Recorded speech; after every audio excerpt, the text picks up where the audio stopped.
Our couples, you can now have your kiss.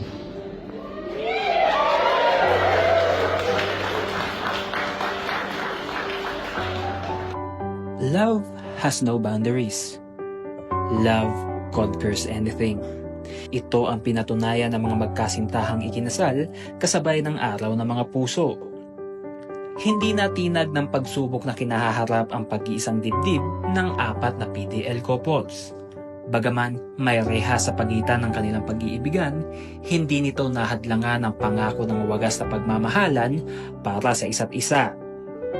Ang programang ito ay pinangunahan ng City Civil Registry Office, kasama ang PSA at ang BJMP Male and Female Dormitory. Pinangunahan ni Mayor Benjamin Magalong ang pag-iisang dibdib ng mga PDL couples.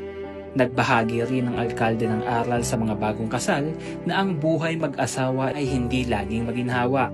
Ayon pa sa alkalde, normal itong nangyayari sa isang mag-asawa. Doon pare, yung bahala kasi mga bagay-bagay nito normal lang sa atin. Kaya tayo tao namin.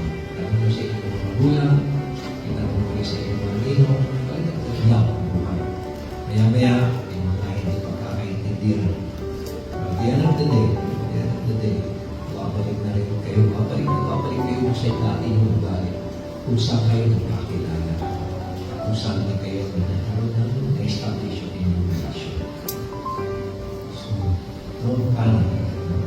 Ayon naman sa City Registrar, ang kanilang pag-iisang dibdib ay magsilbi nawang testamento ng pag-asa tungo sa mas malayang pagmamahalan. Dagdag pa ng City Civil Registrar na sa kabila ng pagsubok na kinaharap nila ngayon, love will continue to bloom and flourish.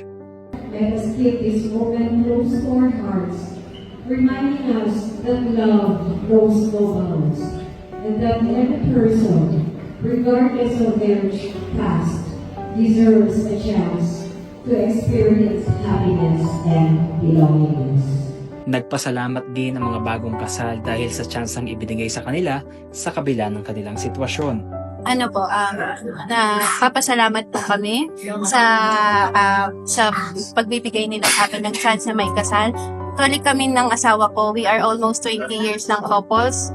And despite na nandito kami parehas sa loob, binigyan kami ng chance ng city government, ng BJMP at lahat ng nag-sponsor na maikasal tayo. Sa kanilang pagpasok sa panibagong yugto ng kanilang buhay, anuman ang maging hatol ng tadhana sa kanila, naway ang kanilang walang hanggang pag-iibigan ang magsilbi nilang pag-asa na makauwi sa kanilang tahanan. Ang tahanang nagpapatawad at yayakap sa kanila, ang tahanang pupuno sa kanila ng sobrang pag-ibig, lakas at tapang hanggang sa oras na handa na muli silang harapin ang mundo. Kasama ng kanilang mga mahal sa buhay, sa piling ng isa't isa, at sa pag-iibigang wala ng alinman na nasa pagitan.